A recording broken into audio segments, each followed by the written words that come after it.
เอียงใส่ผ้ากะอองปากบวกหอมและหูหัวหน้าโนไปใกล้เกียรติด้วยกันเมื่อคืนเดือนมือโอ้ไม่ยอดยาเจอหวานจับใจพบปีไทยทองให้คุกเกียรติน้อยพลาดไปถูกแก้มงานน้อนที่อยากถูกเจ้าของสุดสะอ่อนจริงๆแก้วตา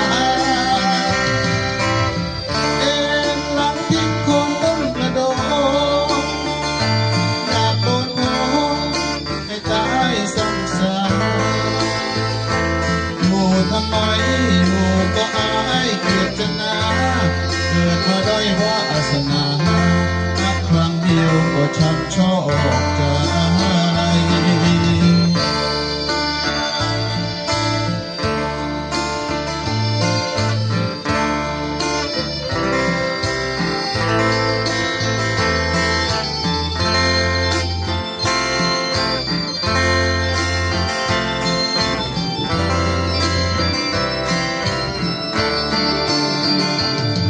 ใต้เกียรติ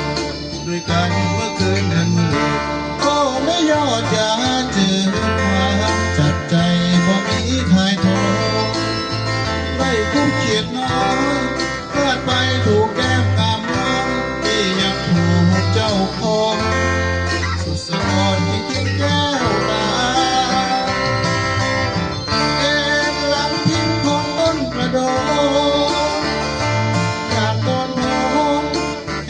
ให้ซ้ำซาก